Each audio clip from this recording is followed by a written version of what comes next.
interested, if you send me an email and it gets buried in the onslaught that my inbox looks like, and you don't hear from me in 24 hours, please feel free to send me a reminder. I'm not ignoring you to be rude, but sometimes stuff slips through. If it comes in later, it gets stuck in a big blob of emails from the CSU system and the administration and all the students who write me and all, people kind of sell me books and stuff. So I'm not ignoring you on purpose. If you don't hear from me, go ahead and prod me with a follow-up email or a Slack chat. Do like authors and publishers try to sell you their books to use for your class? Oh yeah. Then it makes us like buy them. Oh, all the publishers want us to use all their books, right? So yeah, it's constant. Yep. You can turn it. It's just a typical thing. Yeah, you could turn it in by tomorrow in my office too. That's fine.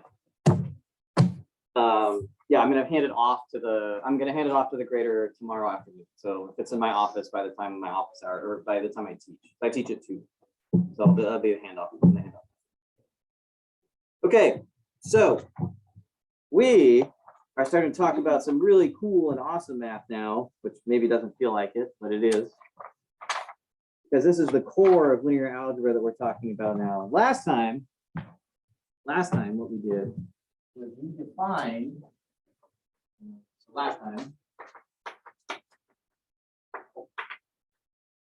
we noted that if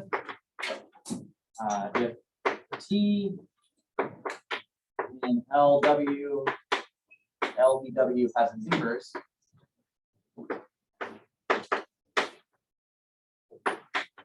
then the inverse is unique.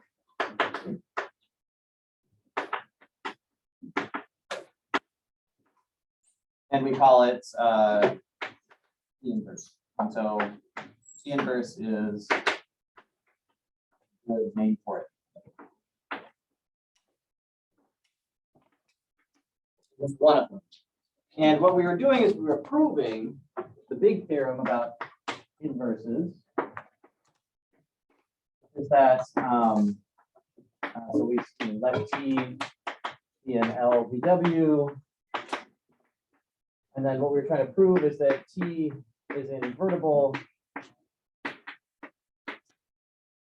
if and only if T is injective and surjective, I believe.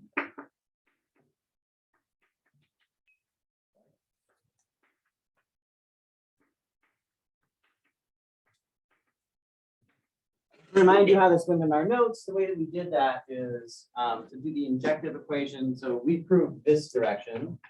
So we assumed that T inverse exists. And then we did 2 really quick computations, right? The first one was we said, oh, well, if TU is equal to TV, then T inverse of TU is equal to T inverse of TV. And so U is equal to B. That was the sort of proof that we were injective. And then for the proof of surjectivity, so this proves that T is injective. And then for the proof of surjectivity, what we did was we said, okay, well, let W be in the vector space W. We want to show that W is in the range of T. So we want to show W is in the range of T, but the way you do that is you find a vector V so that T of V is equal to W. So our task, if we want to show that W is in the range of T, our task is we need to find a V, find V in V, so that TV is equal to W. If I could do that, if I could find a vector that T turns into W, then that would mean that W is in the range of T, okay? And that would prove it's surjective because W is arbitrary. We let W be anything in W.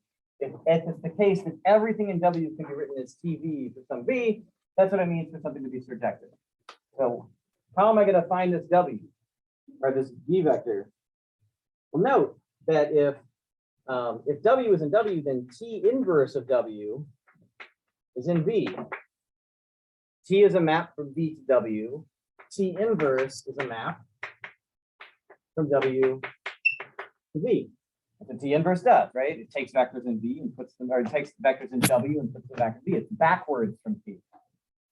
So why do I know that vector exists? Why is this a legal thing to do? Why am I allowed to say take T inverse of W? Because T is invertible, right? The invertibility of T means T inverse exists, so I can apply it to things. T inverse exists, so I can do that. But notice that if you took T of T inverse W, you get W back again. And so this vector right here is a vector in V, so that TV is equal to W. So this vector is the vector that T turns into W. And so the conclusion was T is surjective. I told you yesterday I was going to do these proofs again quickly today because they're so structurally important, right? The idea here is that these two ideas are central. Prove that two outputs are the same and show that two inputs must be the same. To prove that something is in the range, you must find a vector that T eats and produces that thing. So this vector right here, T inverse W, that's the V that we used in this equation. Okay? So I found a vector V so that T of V is equal to W. The part that you circled, the T of T inverse W, Yeah. why does that mean that it's surjective? Why does that mean? Okay, so to prove something is surjective, generally, you need to be able to say the following things, right? So I'm going to give you a chain of equivalences here. T is surjective is the same thing as saying every W in W is in the range of T. And that's the same thing as saying every W in W is has W equals T of V for some V.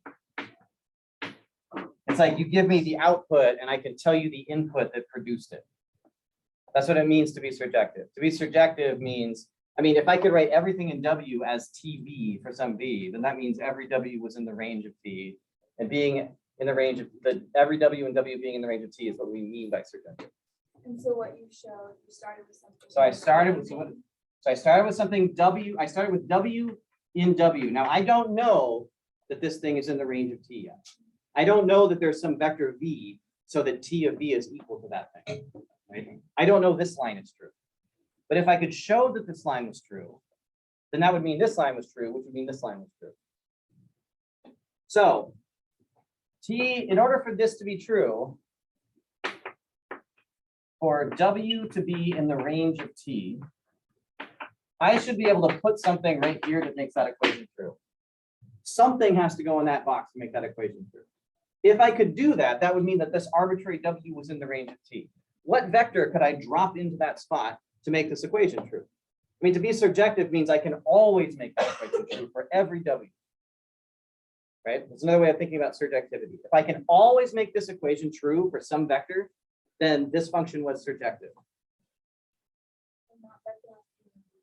It has to be, yeah, because that's where T lives, right? T takes vectors from V to W. So there's got to be some kind of vector that T eats that makes W come out the other side. And he guesses as to what that vector should be.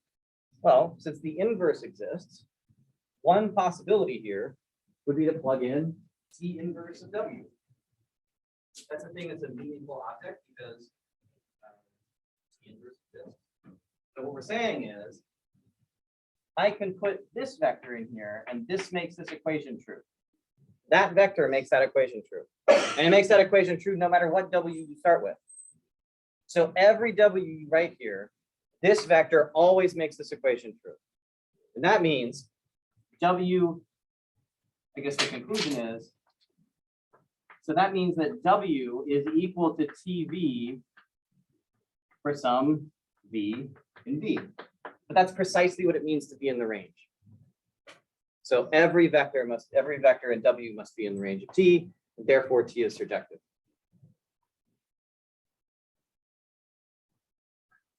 So this is not some magic thing. I had to have something to plug in here to make this equation true if it was going to be in the range, and this is the only thing I can think of. Okay. All right.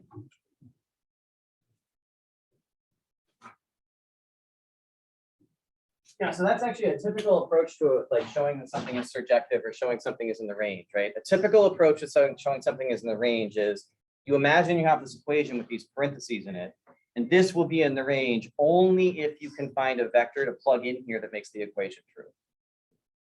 So there's going to be a lot of cases where that's not the case, right? So for example, is that equation always possible to solve? Well, think about this. T of x1, x2 is equal to x1 is 0. Right? There's a map. That's what T does. So I'm going to ask, is 0, 1 in the range of T? What I'm asking is, can I find like something to put here so that 0, 1 comes out? Is there anything that's possible to plug in there that makes 0, 1 come out of that map? The answer is no, right? This map always drops a 0 in the second slot. So there's no way I'm going to be able to make that come out as an output. So this has no answer. There's nothing I can put in here that makes this true.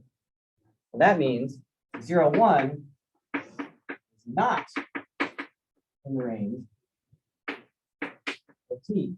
Is, what if I did the same equation, but I wrote down this? Can you think of anything to put in there that makes that thing come out?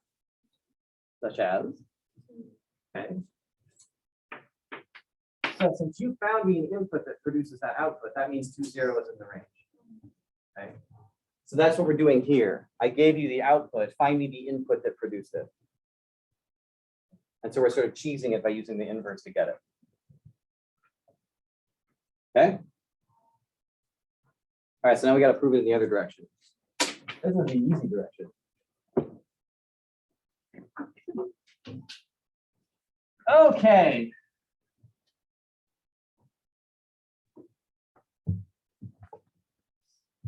Okay.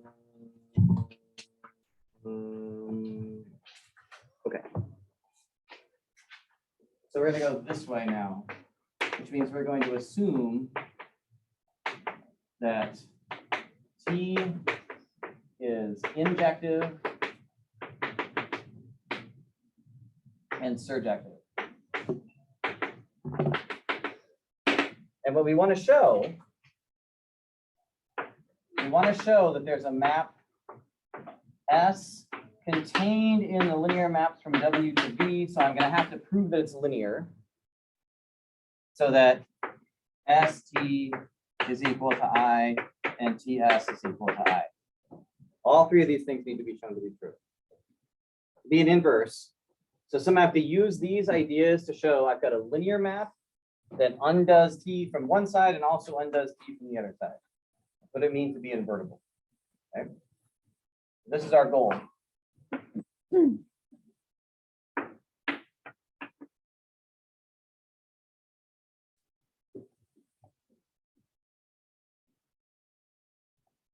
Why is that the goal?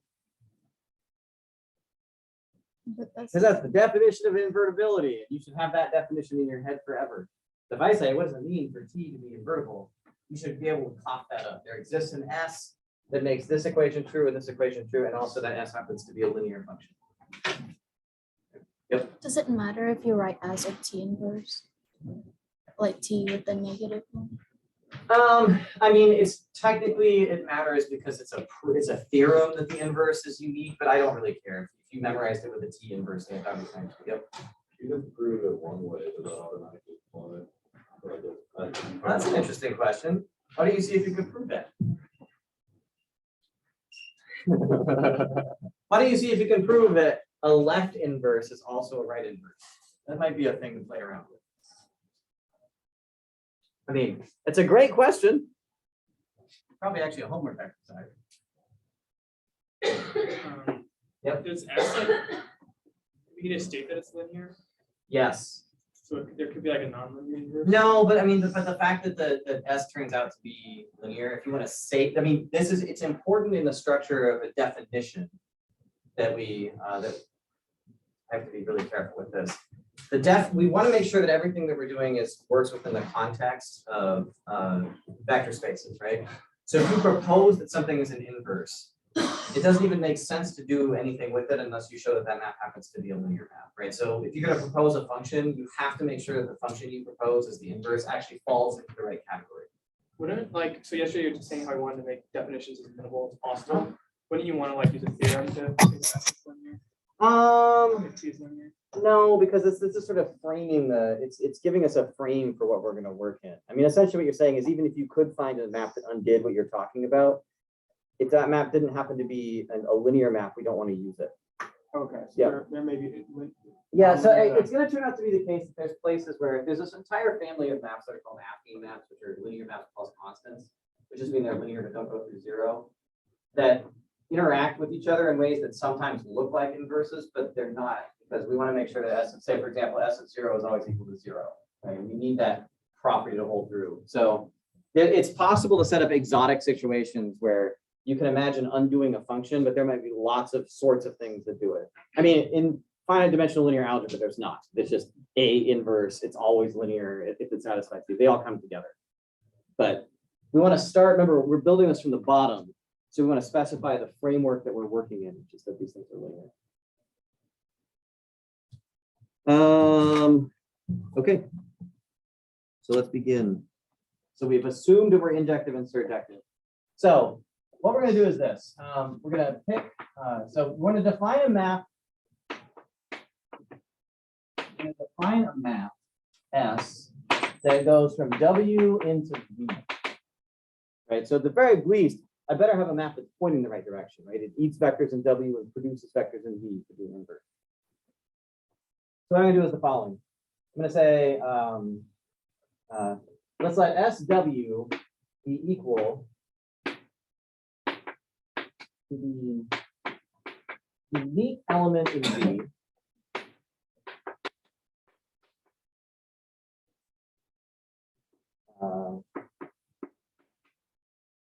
so that T of V is equal to W.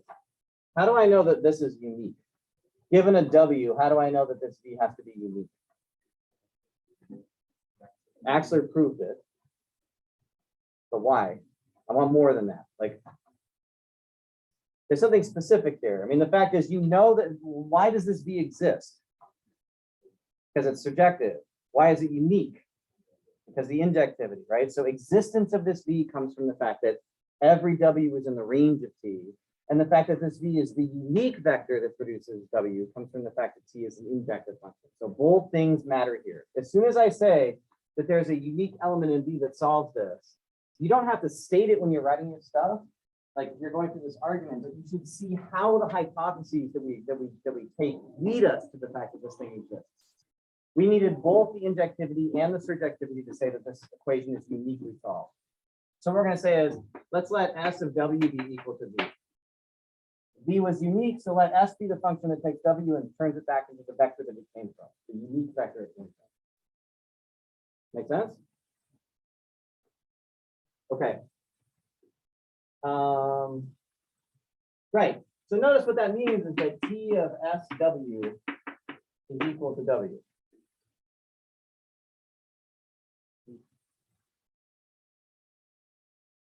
All right. So what can we conclude then? What is T composed with S equal? The T composed with S is the identity.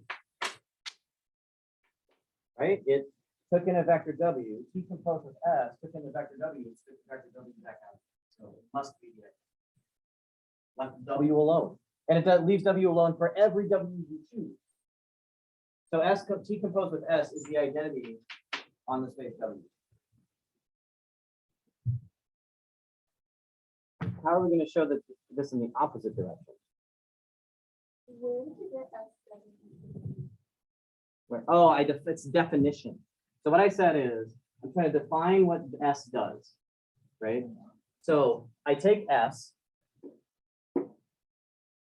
I know this is kind of a tricky thing. So we're trying to define a function, which means I need to tell you what S does to every element it sees, right? So S takes in a W. And then it grinds out this machine that says, what am I supposed to do with W? Okay, well, so internally, think about, if you want to anthropomorphize S here. Internally, what S is doing is says, okay, what am I supposed to do with W? I'm supposed to look at this equation, which is uniquely solved, I'm going to write this equation down. I'm going to say, there's a unique v over here on this side of the equation. And so what I'm going to say is, well, that's what I care about. It was unique. And so I'm going to output v. That's what S of W does. S of W looks at this equation and tells you the v that T used to make W.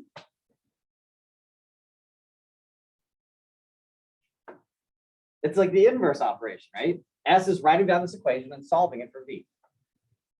And then once it has v, it tells you what v was. I just feel we're assuming that it's like invertible. Oh no, we're not. But this is forced on us. The fact that we can do this, I mean, you should feel like this feels like a cheap move, but the reason it's a cheap move is because T was injective and surjective. So as soon as T is injective and surjective, yeah, it basically just comes with a territory that it has to be an invertible map because this equation has a unique solution. So S is just finding the unique solution to this equation and telling you what it was. And obviously, this is going to turn out to be the identity map, right? Or the inverse of T, because that's what it's doing, right? I don't know how to make it. I mean, if it feels like I'm pulling a fast one on you, I'm not. This is a function I can write down. Tell me the solution to this equation is a thing I can write down as a function. And so what's the importance about it being So if it wasn't unique, okay, so the fact that the v was unique means that this function is well defined. It means if you give me a w, it doesn't have to decide which of multiple solutions to the equations. It would have to tell you what the answer was, right? So the fact that this is unique means S actually has a well-defined output. For any w, there's a single v that it's going to kick out the other side. It's not going to have a list of v's that it has to choose from. And then that was just that's a part of it. Yeah. Right. So what we're going to do now is, I mean, it should be immediate, right? The fact that we do this means that this function, because it left w alone, must be the identity. And then if you compose it the other way, well, look at T composed with S composed with T monstrosity of W.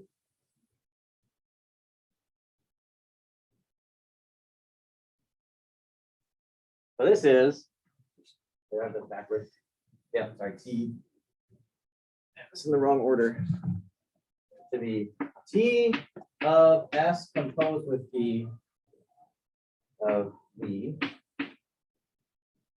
So now T composed with S is the identity, but I really also need to know that S composed with T is the identity too, right? So that's why I'm going to try to write down an expression I can use to show that this is also the identity. How would I know that that was the identity? If all of this, no, not V, because there's this T out here, right? If somehow all of this turns into TV, then that means this didn't do anything, right?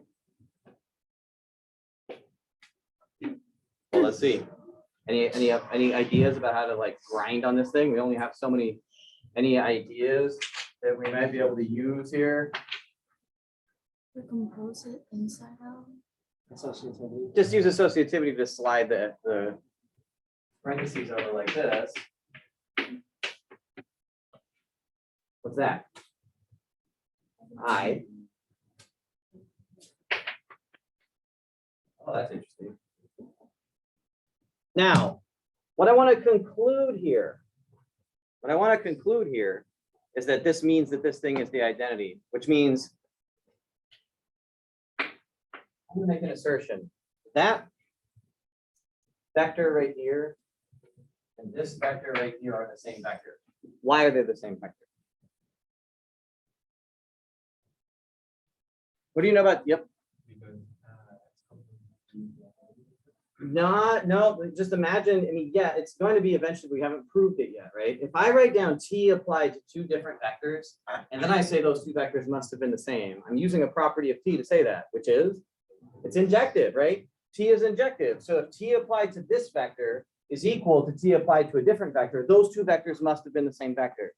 T is injective, which means if you have an equation with T's on the outside, you can just throw the T's away. This being equal to that means also that this is equal to this. I can throw the t's away. T of this vector is equal to the of vector. T is injective. So that means the vectors must have been equal. So what is S composed with T equal to? The identity matrix. So S composed with T. Fine. Yep.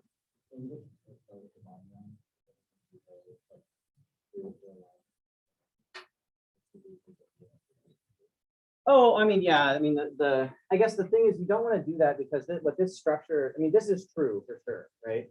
What you need to show is that somehow, if you apply T to both sides, yeah, that's going to give you I guess that's going to give you the same thing, except then you can't work backwards. You don't know any properties about S composed with T is the problem, right? So I guess you can apply T to both sides, and since if you have inputs are the same, the outputs must have been the same because it needs to be one. Yeah, you can work backwards too. It absolutely works. Yep. Can you explain the notations you use, like the Excel sheet, like T as of TV, and then you turn it to like T of S TV, like. Sure. So when we write, remember that when we're writing composition, that we're basically saying like, so if I ever write ST as I don't know T exists, or sorry, I don't know S exists yet, right? Yeah. I certainly don't know that it interacts with T in a way that's meaningful. So what I'm doing is I'm saying ST I can also think of as being S composed with T, right? It's just a symbol that means S composed with T. When we define the product of linear maps to be composition, it's the same thing. And so if I write something like TST, I could also think of that as T composed with S composed with T, or I could write it as T of S composed with T, or I could write it as T composed with S of T, or I could write it as T composed with S composed with T. I mean, there's all kinds of ways of writing it down. And what I'm trying to emphasize here in the way I'm writing it is that this is the object that we're studying. This S composed with T object. Yep. Yes, in vector space of linear maps, composition and multiplication are the same thing. This is the typical way of multiplying these kind of maps. Okay, are we done? Because what we've shown now is that with this, as some of you think, cheesily defined map S, turns out to have the property that S composed with T and T composed with S are both the identity map. This is what we've done so far. So we've used injectivity of T and surjectivity of T to show that if we let SW be equal to V, where TV is equal to W, then S composed with T is the identity, and also T composed with S is the identity. Are we finished? Because it certainly looks, it certainly looks at this point like it's an inverse. What's left to prove? It's a function, well defined. Yep. It's a linear. I don't know that S is a linear function. I know S is a function, it's well-defined rule, and I know S has the property that it, like when you multiply it or compose it with T in any order, it gives you the identity back again. But I don't know yet that S is linear. So what do I need to show? Additivity and homogeneity, a proof that we will be doing. We're gonna beat that proof to death over this. So what I would like to show, for example, is that S of W1 plus W2 is equal to S of W1 plus S of W2. Sure would be nice if I could show that. What are we doing right now? We're still a theorem about invertibility. Yeah. All of this is the proof that if T is surjective and injective, then T is invertible. All of this is that proof. All of it. All of this was showing that these invertibility relations hold. So what did we do? I told you what the inverse was. I proved that it had the property that it undoes T. And the last thing we have to do is show that the object that we defined as the inverse is also a linear map. All those pieces need to be present. I have to tell you what it is. I have to tell you how it works. And I have to tell you it's linear. And once all that's done, then that means that T has an inverse. So having an inverse is complicated, but once you got it, then you do this theorem one time. And then you have unique inverses and you just know for the rest of your life that injective and surjective means invertible. How am I going to show that? This part was showing what I would think of as the inverse relations. Now we're going to show that S is linear. Remember, I told you in the definition there were two parts. The relations that S and T undo each other, and then I needed to also show that the map was a linear map.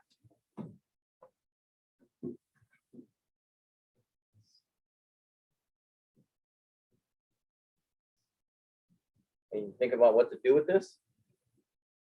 If only there was another function running around that we knew was linear.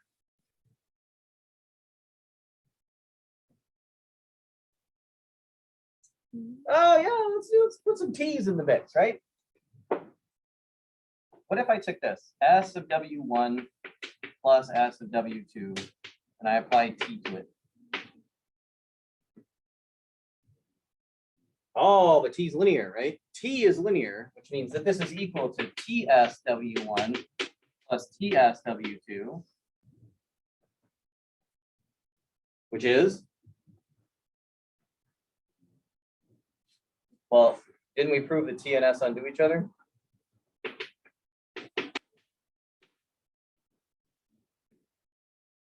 Yep. So the linear map that are composed is a non-linear map.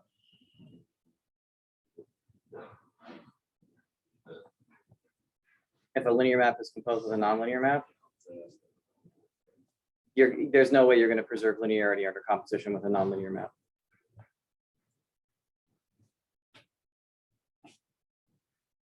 But you have to prove first that T of S is your That's why we did this first. Yeah, we needed these to do this, right? The fact that these inverse relations hold are going to let us do this step right here. So this computation, I hope, makes sense, right? We took SW1 plus SW2, we applied T to it. That T and S both turned into the identity, which just coughs out W1 plus W2. What can we say now? I mean, what does it mean? The definition of S tells us what? If I know that T of SW1 plus SW2 is equal to W1 plus W2, what can you do with that equation? Put S on both sides. S of T of SW1 plus SW2 is equal to SW1 plus W2. What does that turn into? Oh, yeah.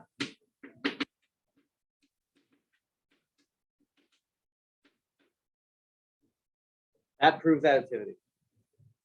This is intricate, right? There's a lot of pieces moving around when you're working with these things. So, and you should notice, it took a lot of work to get to the point. We had to have these relations because we used them twice. We applied T on the outside, and then we used the fact that the identity held here. And with that equation, then we applied S and used the identity again, that S composed with T is the identity. Yep.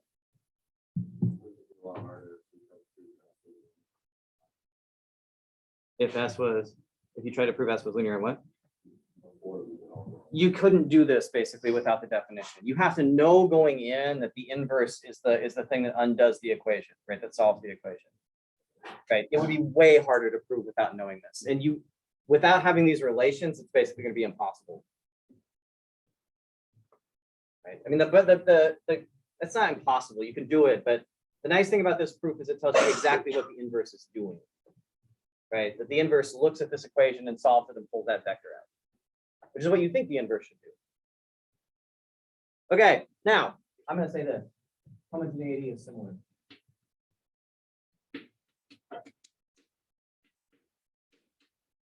All of that wind was to prove, what have we actually shown? 4 blackboards worth of stuff. And what have we shown? If T is injective and surjective, then T is invertible. A heavy proof, but one worth going back through and looking because it has a lot of really important pieces inside this argument in both directions. Okay. Yep. This say that.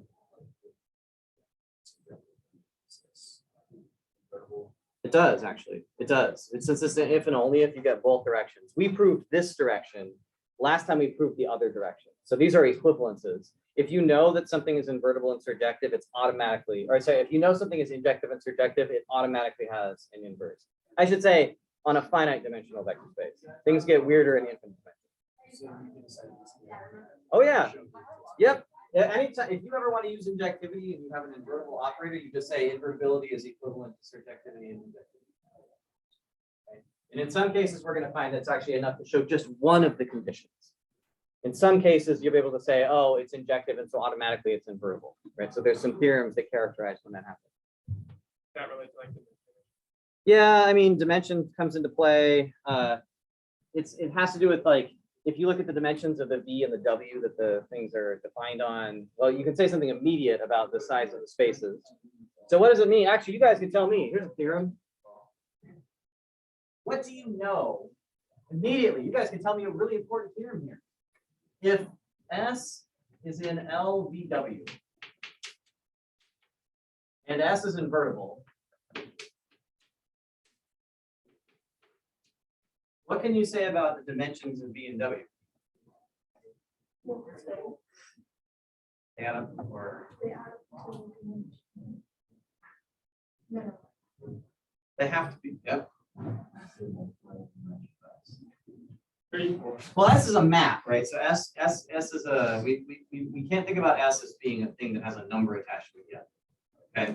They have to be the same, size, right? I mean, these vector spaces have to be the same size. To be injective and surjective is going to give, I mean, you should anticipate that injectivity and surjectivity means if every vector over here gets mapped to a unique vector over here, and that's reversible, some deep way they have to be the same size. Okay.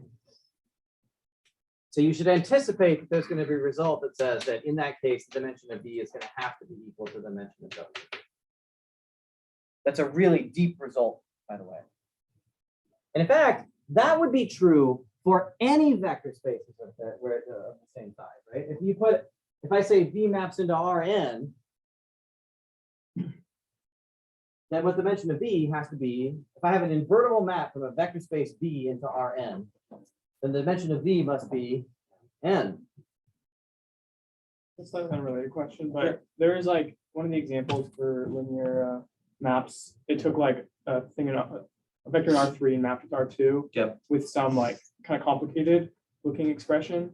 Like, is that some type of projection? But like, what is that expression defining? Okay, so if you go from a big space to a small one, you mean? Yeah. So it's a compression is the way you should think about that, right? Okay. So what's happening is if you take a big, so if you're invertible, it's like you're reproducing this input space exactly in the output in a way that's recoverable. If you go from a big space to a small one, it's like, how could I take a linear function that took everything in this room and map it down to the floor? Well, it would have to crush the room, right? All this three-dimensional data would have to be squeezed down into a two-dimensional plane. So you think about that as compressing a vector space onto a smaller one. And then how do those like expressions change? It really depends on, you got to be careful with that. If you think about it as a plane sitting inside of R3, then somehow you can think about it as like the angle that the plane is tipped at is sort of what that compression is picking up. Right? We got to be careful. We'll talk about maps onto subspaces. That's really complicated. That's still coming. But we're in position now where we can define what it means to be an isomorphism. So this is maybe the central definition of the study of linear maps and vector spaces, the way they relate. This definition says an isomorphism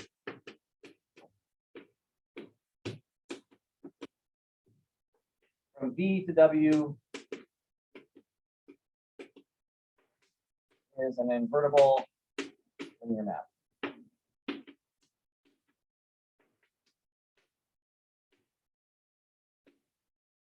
And two vector spaces, that's the first part of the definition. The second part is two vector spaces are isomorphic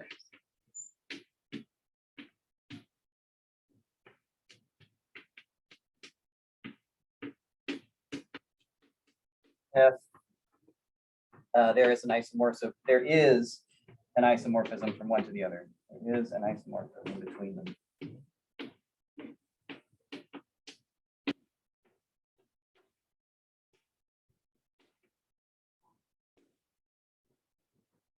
Okay, first question.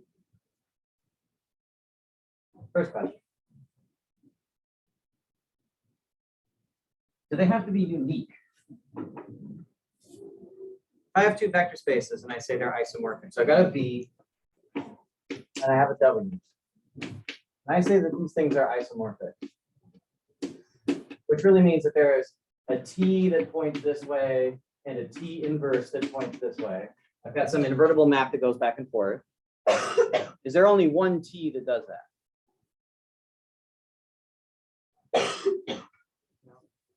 I got no's, I got a couple no's, I got a couple yeses I see out here. So for anybody that says no, why do you think no? Like the same T with the- Oh, that's an interesting piece of intuition. Okay. Anybody in the yes camp want to explain what the yes is?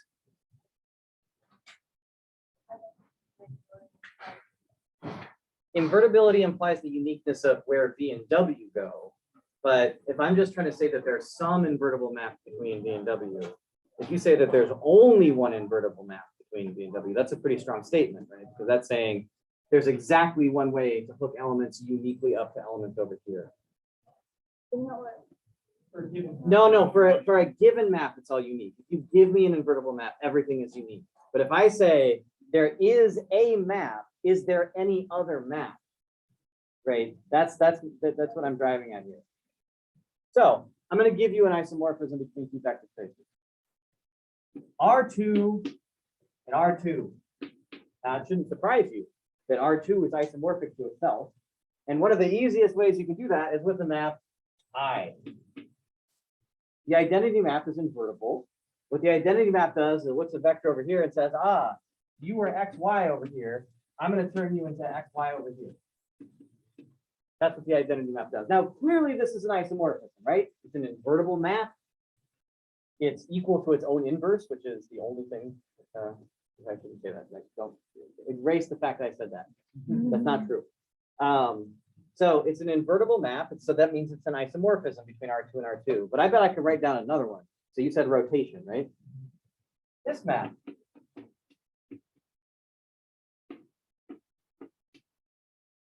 That flips the coordinates. That's an isomorphism. That's an invertible map. Everything over here uniquely goes over here, and everything over here uniquely comes back. If you tell me what this was, I could tell you where it came from. If you tell me what this is, I could tell you where it goes, right? This is also, this map T is also an isomorphism. This is actually what? Reflection. If we're switching X and Y, that's like reflection across the origin, right? This is an origin reflection. So this is also an invertible map. So any vector space is going to have a whole lot of, another one looks like this. I could take XY and I could send it to 2XY. That's an invertible map.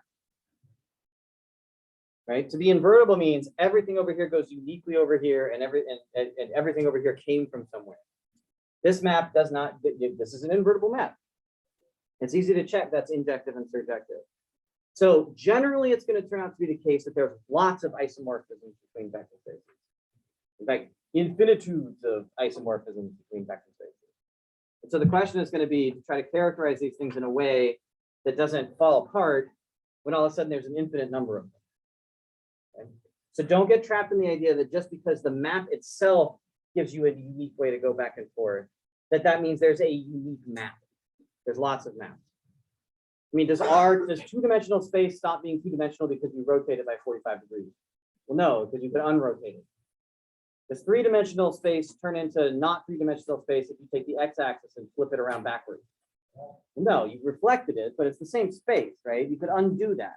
Reflections and rotations are operations that can be undone, and those can be recorded in linear transformations. You might remember these from 206, right? The rotations and reflections were things that were recorded with matrices when you took 206. You may not remember that, but in that case, I'm teaching you. Anyway, so what we'll talk about next time is how this theorem works. And I would like to assign you guys to read this proof. So this is theorem 3.59. And this says dimension shows whether vector spaces are isomorphic. It says even more than this. It says if the dimensions are the same, they are isomorphic. And if they are isomorphic, the dimensions are the same. So it's an if and only if. That is theorem 3.59. You should read that argument because it involves the fundamental theorem of linear maps in a kind of a surprising way, which is the dimension theorem. And yeah, I got some homework posted, and so get to it. Keep chewing your way through this stuff. I know it's getting heavy. Oh yeah, throw homework. If you got homework today, give it to me now. And if you need it tomorrow, then throw it in my office before the afternoon.